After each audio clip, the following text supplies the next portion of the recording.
ተቀመጥ። አንዴ እቺን ፋይል አድርሽልኝ ልምጣ። ጠብቁ።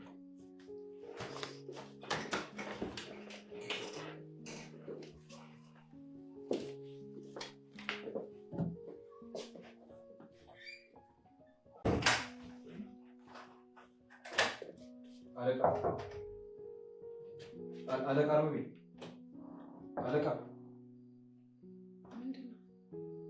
አንቺ ልጠይቅሽ እንጂ ምንድነው ነገር? እኔ ምን አውቃለሁ?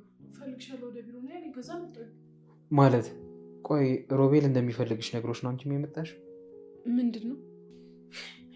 ስለዚህ አውቆ ነው ማለት ነው እንደዚህ ያደረገው? ማለት አልገባኝም። ለምን ነው እንደዚህ ያደረገው?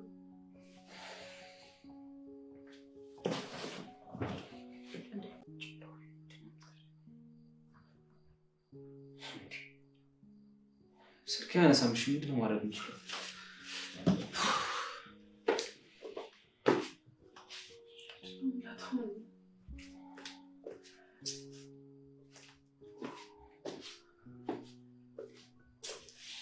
ሰኒ ራስሽን ከምታደርጊ ብትቀመጪ አይሻልም? ምንድነው ራሴን ማለት ነው? ቆይ ስራ ምን መጣው ስራ ልንሰራ ነው እንጂ የህፃን ጨዋታ ልንጫወት ነው? ልክ ነሽ። ስለዚህ ተረጋግተን ማሰብና ማውራት አለብን ማለት ነው ሰኒ። ስለዚህ ተቀመጪ።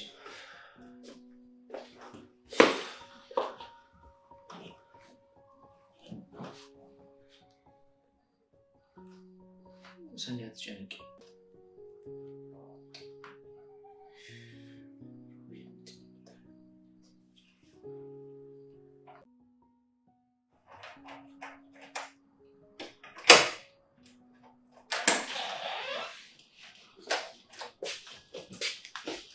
ሰላም ሰላም፣ እንዴት ናችሁ? በያላችሁበት ሰላማችሁ ብዝት ይበል። ለቻናሌ አዲስ ከሆናችሁ ሰብስክራይብ እንዲሁም ላይክ እና ሼር በማድረግ ቤተሰብ ሆኑ። እንግዲህ አለቃ ሮቤል ሰኒና ጆከር ላይ በር ቆልፎ ወጥተዋል። ነገር ግን ደግሞ እነሱ በጭራሽ ምንም ሊግባቡበት የተቻለ ነገር የለም። እንደውም ለምን አንቺ ነሽ እንደዚህ ያደረግሽው ምናምን እያለ ጆከር ፊት እያለ ነው። ጆከር በቃ ነገሮችን በሰላም ከመነጋገር መቆጣት ይቀናዋል። እሱ የሚያሸንፍበት መንገድ በቃ በመቆጣት ነው። የጆከር ማሸነፊያ የጆከር ጉልበት በቃ ቁጣና ቁጣ ነው። ይሄ ደግሞ ተገቢ አይደለም። ሰኒ እንግዲህ ቤቱ ድረስ ሂዳ ይቅርታ ጠይቀዋለች። በዚህ ደግሞ ትንሽ ደስ ብሎታል። ነገር ግን አሁን ላይ እዚህ ጋር ተነጋግረው ችግራቸውን መፍታት ምናምን ይችሉ ነበረ። እነሱ ጭራሽ መባላት እኮ ነው የቀራቸው። አስባችሁታል? ሰኒ ተነሳ ስትንቆራጠጥ፣ እሱ ደግሞ ለማባበል ሞከረ። አልተቀበለችውም። አትጨናነቅ ያላት እህትሽ ጋር እኔም ቢሆን ደውላለሁ አላት። አልፈለገችም። አቤት እናንተ ግን አቤት! እረ ተው አታብዙት ተው። ሰኒና ጆከር ይታረቁ በህግ አምላክ። ብዙ ሰው አስተያየት የብዙ ሰው በቃ ፍላጎት ነው። ይታረቃሉ። ነገር ግን ያው ጊዜ ያስፈልጋል አይደለ? የሆነ ላስብበት አይነት ነገር እና እልኋም አለች። እችልህ የሚጋባት ነገር አለች። በእርግጥ ከዚህ በኋላ እልህ አይጋቡም። ምክንያቱም ሰኒ እንግዲህ ከብሩክ ጋር ያላትን ነገር ጨርሳለች። እሱ ጋር ተጣልታለች ስለተወራረደባት። እንኳንም እውነቱን ቃልዬ ነገርሻት። ቃልዬ መናገሩን እውነቱን በጣም ደስ ይላል። እንግዲህ ጆከር ሊነግራት ሲል ባለፈው ያው ቀናጭር ድብን ሲያደርገው ሊነግራት ነበረ። ነገር ግን ደግሞ ሰኒ ምንም መስማት አልፈልግም ብላ ችላ ስትለው ከዛ እሷ እንግዲህ እስካሁን ድረስ መወራረጃ ሆና እንደቆየች የብሩክን በቃ ድራማ ወይም እቅድ እየፈጸመች ነበረ። እንውጣ ሲላት እሱ ጋር እጅ ለእጅ ተያይዛ መውጣት ምናምን መገኘት የሌለባት ቦታ ላይ መገኘት እንግዲህ እንደተወራረደባት ስታውቅ ከዚህ በኋላ በጭራሽ ነው እንደዚህ አይነት ስህተት የማትሰራው። ምናልባት ሌላ ጓደኞች ካሏቸው እነሱ ጋር ልትሞክር ትችላለች። ይሄ ደግሞ የሚሆነው ቃልና ጆከር እንደዛ ማድረጋቸውን እስካልተው ድረስ እሷም ማድረጓ የማይቀረው። ዞሮ እልህ መጋባቱ አይጠቅማችሁም። ሰኒም ጆከርም ብትታረቁ መልካም ነው። ተነጋግራችሁ ችግራችሁን መፍታት ነው እንጂ ያለባችሁ በዚህ ልክ መሄዱ አስፈላጊ አይደለም። ጆከር ይቅርታ ሲጠይቅ ሰኒ በቃ ዘራፍ አይነት ነገር ትላለች። ሰኒ ደግሞ ይቅርታ ስትጠይቅ ጆከር በቃ ብቻ ጸባቸው ምንም የሚጨበጥ አይደለም። በጣም ነው የሚያሳዝኑት። እንግዲህ አለቃ ሮቤል እንዲታረቁለት ይፈልጋል። ነገር ግን ለቃልና ለብሩክ ጆከርና ሰኒ ባልና ሚስት እንደሆኑ ቢያንስ ሹክ ቢሏቸው መልካም ነው። ቃል ደግሞ እንዴት ነው? ተይ እንጂ ባክሽ ተይ። በሰኒማ እንደምጭብን ቃል እያንችንም እንወድሻለን፣ ግን ደግሞ ተይ። ሰኒ ካገኘች ራሱን እንቀርገው እሱ ከጠረጴዛው ጋር ነው የምታጣብቅሽ። ጆከር አይወዳትም ምናምን ላልሽው በጣም ድብን አድርጎ ነው የሚወዳት። አይገርምሽም? እንደ እህት ምናምን ብለሽ ነገሩን ለመሸፋፈንና የታችነት ስሜት ባይሰማሽ መልካም ነው። አንቺን እንኳን ይወድሻል አይደል እንዴ? እንኳን ሰኒን። ስለዚህ በዚህ ልክ ማሰብሽ ተገቢ አይደለም ቃልዬ። ሰኒ ለጆከር ትበዛበታለች እንጂ መቼም እንግዲህ አታንስበትም። እኛ ያው ሴቶች ስለሆነ ከሴቶች ጎን ነው የምንቆመው። አንቺ ደግሞ ከወንድ ጎን ብትቆሚ ያው ስለምትቀኝ ነው ትባያለሽ፣ የስራ ባልደረባ ስለሆንሽ። ዞሮ ቀለበት አድርገሽ ሪቆቁ ያለው ለምን እንደሆነ ብታቂ ኖሩ ይችን ቃል ዛሬ አትናገሪም ነበረ። ቢያውቁ እነሱ ሁለታቸው መልካም ነው። ሰው እኮ ስለተጣላ ስለተጋጨ ክፍተት ስህተት ነው ስለፈጠረ ይጣላል ማለት ይጠላላሉ ማለት አይደለም።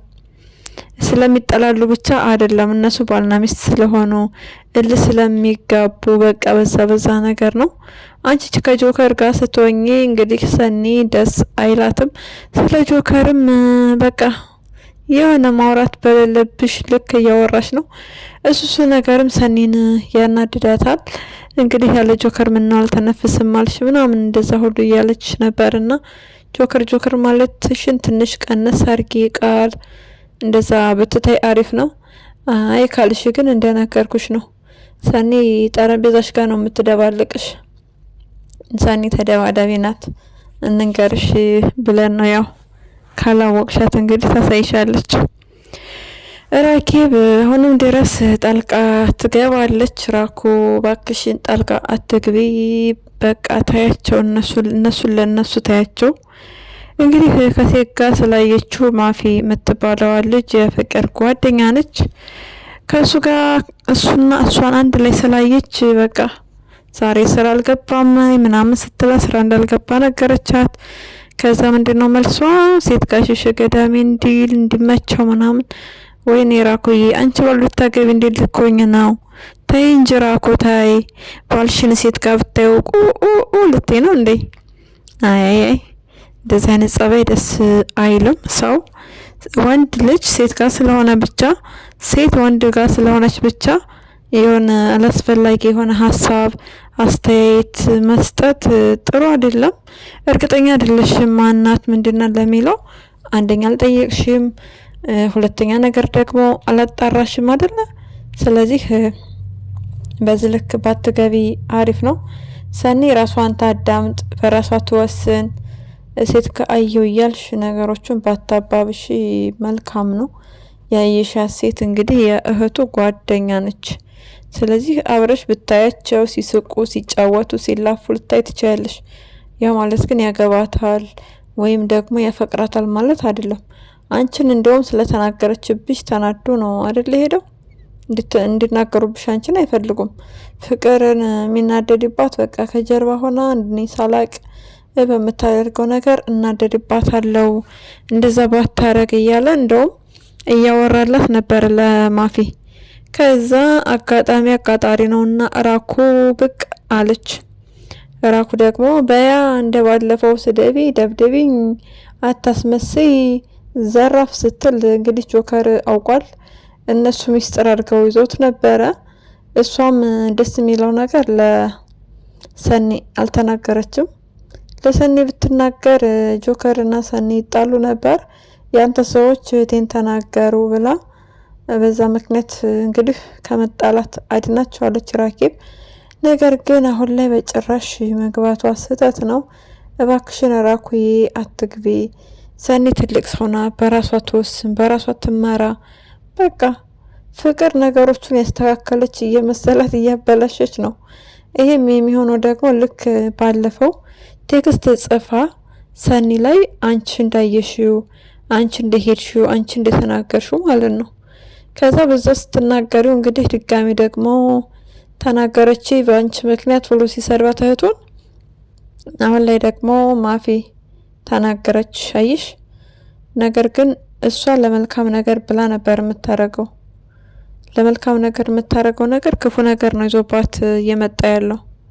አንቺ ከዚህ በኋላ በጭራሽ ሴት ጋየውት ወንድ ጋየውት እንደዛ ሽሸ ገዳሚ እንደዛ ራኩ ራስ ህይወት ላይ ትኩረት አድርጊ።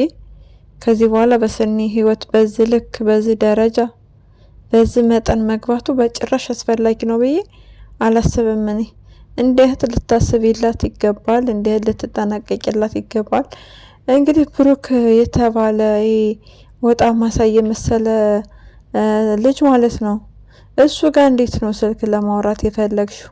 ሰኒ ጋር እንደዚህ ተጣላው፣ ሰኒ ጋር እንደዚህ ተወራረደው ምናምን። አረ ጉድ ነው ጉድ ራኮ ስራ ፈተሻል። እውነት ስራ እንደውም ፈልገሽ ስራ ብትሰሪ መልካም ነው። ቢያንስ አስተሳሰብሽ ቀየርና ለወጥ ስለሚል ለራስሽም አጣጭሽን የምትፈልጊበት እድል ታገኛለሽ። ቤት ብዙ አትቀመጭ። ስራ አፈላልጊና ስራ ስሪ ራኩይ። ወይም እነሱ ጋር ቢቀጥሩሽስ እንደ ሀሳብ እነሱ ጋር በቃ ተቀጣሪ የተማርሽ ሰው ነሽ። ስለዚህ በቃ የራስሽ የግል ስራ እስከሌለሽ ድረስ እነሱ ጋር ተቀጥረሽ ብትሰሪ ሞር አሪፍ ነው። ከዛ በተረፈ ጭራሽ ብሩክ ከሚባል ሰው ስለ ሰኒ ስለ ጆከር የሚባል መረጃና ማስረጃ ለመቀበል ማሰብሽ ስህተት ነው። ሰኒ ከሰማች በጣም ነው የምትናደድብሽ፣ ትጣላሻለች። እውነት እሷ ላይ የተወራረደ ልጅ ሰውዬ ጋር እንዴት ነው መረጃ ማስረጃ መሰብሰብ የፈለግሽው? ይሄ ሲጀመር ነውር ነው። ራኩ ከዚህ አስተሳሰብ ውጪ ለእህትሽ የሚጠቅማት እህትሽን በርቺ ብለሽ ሰፖርት ብታረጊያት ሀሳብና ውሳኔዋን በቃ ብታደንቂላት ብትቀበይላት ይበልጥ አሪፍ ነው። የማይሆነው ነገር አይሆንም፣ ሁሉም በጊዜው ይሆናል። የሚሆነው ነገር ደግሞ ይሆናል። ስለዚህ ብዙ ያን ያህል እየተጨነቅሽ የእነሱን ሰላም የሚበጠብጥ ነገር አታርጊ።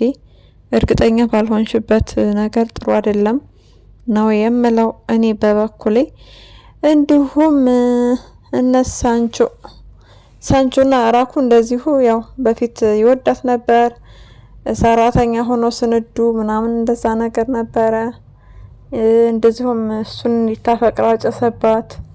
ብቻ ውጣ እያለች እንደ ቆሻሻ ተጠየፈው የነበረውን ሰውዬ የት ሄደብኝ ለምን ሄደብኝ ማለት እስክትጀምር ድረስ ነበር ያጨሰባት ማለት ነው። የሷን ድሪያ ለብሶ አብረው ሲጨፍሩ በቃ በጣም ነበረ ሲጫወትባት የነበረው ሳንቾ ተንኮለኛው። ከዚህ በኋላ እንደዚህ ልታደርግ አትችልም። እሷም እየቀረበች አይደለም። ተው ከተባልክ መተው አለብህ ሳንቾ፣ ኩያ አንፈልግ። ሲቀጥል ስለተቀየርክ ከዚህም በላይ ልትቀየር ይገባል። በትላንቱ አስተሳሰብ መሄድ የለብህም። እንግዲህ ማፊ ደስ ይላል ንግግሩ ምናምን እያለች ነው። ስለዚህ በቃ እሷን ፀሐይ እያልክ እሷን መሞቅ ነው። አንተ ደመና ትመስላለህ፣ እሷ ፀሐይ ትመስላለች። በቃ ተስማማላችሁ፣ ችግር የለውም። ስለ ጎቤው ደግሞ ጆከር ሲሰማ እንግዲህ ማመን አቅቶት አስረገዘ። እንዴት አስረገዘ እያለ የተገረመ ነው። ጆከር አንተም ሰኒ ብትኖር እንግዲህ የልጅ እናት የልጅ አባት ትሆኑ ነበረ። እናንተ እልህ ውስጥ ተግባብታችሁ በየት ታስረግዛለህ? አንተ በየት በኩል ነው የምታስረግዘው? እና ጎቤና ሳንቾ እንኳን ደስ አላቸው። እኛ ስለናንተ መቀየር ስለናንተ መለወጥ በጣም ነው ደስ ያለን። ልጅ ራሱን ሲሳይ ይዞ ይመጣል የሚባለው በቃ እኔ ጎቤው ላይ አይቻለሁ። ስለዚህ ጎቤው በቃ ሊቀየር ነው ሊለወጥ ነው። ሊያ ደግሞ በጣም ጎበዝና ጠንካራ ሴት ናት። ችግር እንደ ችግር አድርጋ መኖር ትችላለች። እሷ የወደደችው እስከና ድህነቱ ነው። ስለዚህ አብረን ሰርተን እንቀየራለን፣ አብረን ሰርተን እንለወጣለን እያለች የምታበረታታ ሴት ናት። እኔ በበኩሌ ሳላደንቃት አላልፍም። እንዲሁም ቤተሰብ መመስረታቸው ላይ ያለ ደስታ በቃ ጀግና ሴት ብያታለሁ። እኔ ጊዜ ጎቤው ከኔና ጋር ብትሆን ኖሮ አስበው፣ ትሁኔ ነው የምትላት አይደለ? ትሁኔ ጋር ብትሆን ኖሮ ወይኔ ተቃጠልክ። ኧረ እንኳን ፈጣሪ ገላግለህ። ምን አለህ አንተ? ምን አለህ? እኔ ምን አለኝ? እንዴት ነው የምንኖረው? እያለች እንግዲህ ሰውነቷን ወደ መቸርቸር እንጂ ወደ ማበረታታቱ ትዝ አይላትም ነበረ። እንግዲህ የድሮ ፍቅረኛ ጎቤው ላንተ ነው የማወራው።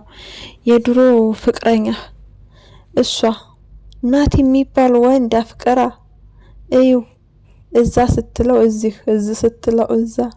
እንዳትናገሩ ግን አደራችሁን ኮሜንታተሮች። እንግዲህ ዞሮ ኔና ችግርን የምትቋቋም ሴት አይደለችም። ሰርቼ በቃ ተደጋግፈን እንቀየራለን የሚል ሀሳብ የላትም። ሊያ ደግሞ በቃ መደጋገፍ፣ ሁለታቸው ሰርተው መቀየር እንደሚችሉ የምታምን ሴት ነች። ሁለታቸውም ጋር አስተሳሰባቸው ለየት ያለ ነው።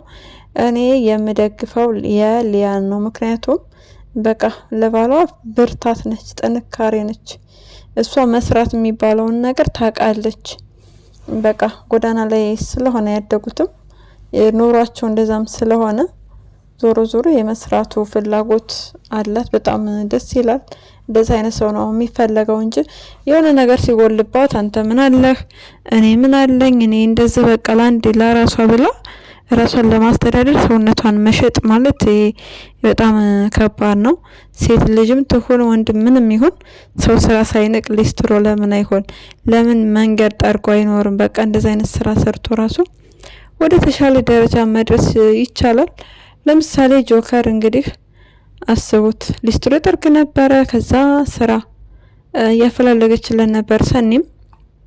ዞሮ እሱን ለመፈተንም ያህል ነው እንጂ እዛ ስራ ላይ እንደሚለቅ ግልጽ ነበረ። ራኬብም ዝም አትለው፣ ሰኒም ዝም አትለውም። ግን ደግሞ ለመፈተን ያህል መስራት ነበረበት፣ ጥንካሬውን ለማየት ለስራ ያለውን ፍቅር ለማየት ነው። እንግዲህ እዛ ጋር ሊስትሮ እየሰራ ዝም ያሉት እንጂ የእውነት እዛ ጋር እንዲኖር እዛ እንደዛ አይነት ስራ እየሰራ በቃ መኖሩን ደግፈውት እና ፈልገውት አይደለም። እና ጆከር ምንድነው እንደ ውሻ አድርገው አባረሩ ምናምን የሚል ነገር ሰማው። ጆከር ሰኒ እኮ በዛ ሰዓት ለራሷ ተሰብራ ነበር። ጆከር ለምንድን የራስ ስብራት የራስ ጉዳት ብቻ የሚታይ? አረ በጣም ነውር ነው። አንደኛ ነገር ሰኒ ነች የወሰነችው። ሰኒ ሂድ በቃ አለች። ቀለበት አውልቃ ሰጠች አይደል እንዴ? ስለዚህ ቀለበት አውልቃ ቁጭ ስታረግ ወሰነች እኮ። አትፈልግህም በዛች ጊዜ በጭራሽ አትፈልግህም። ሰው እንኳን ትንሽ ተገይቶ ሲናደድ ውጡልኝ ምናምን ይላል አይደል? ስለዚህ አንተ ደግሞ ያደረከው ያየችው ነገር እሴት ጋራ ሄደህ ታኝታህ ነው ያየችው። ኦኬ። ከዛ በቃ ውጣ ብላ እንደ ውሻ ስታባረረኝ ሄቷ ቢያንስ ሚስቴና ታያላለች ምናምን ለራሷ እኮ እያስመሰለች እንጂ በጣም እየተናደደች በጣም እየታመመችና እየተቃጠለች ነበር። ልቧን እኮ ሰብርሃዋል። ጆከር ለምንድን ነው ሁሉ ጊዜ አንተ ራስህን ንጹህ አድርገህ የምታየው? አንተ ሰኒን ከሌላ ወንድ ጋር በዛ መልኩ ብታያት ምን ታደርጋለህ? አቤት ጆከር ግን ኧረ ተው ተፉልፉና አትበል፣ ጸባይህን አስተካከል። ካለበለዚያ ደግሞ ሰኒ እንግዲህ ሙሉ ለሙሉ ወደ ጽናት ድራማ ትመለስና እዛ ጋር ማነው አዲስ ሰው የመጣ በቃ እዛ ጋር እንደራታለን ለሌላ ወንድ። ለዛሬው ያስኩላችሁ ቪዲዮ ይሄንን ይመስላል። ለቻናሌ አዲስ ከሆናችሁ ሰብስክራይብ፣ ላይክ እና ሼር በማድረግ ቤተሰብ ሁኑ። ሀሳብና አስተያየታችሁን ኮሜንት ላይ ጻፉልኝ። ስለምትከታተሉ ደግሞ ከልብ እናመሰግናለን። መልካም ጊዜ ይሁንላችሁ።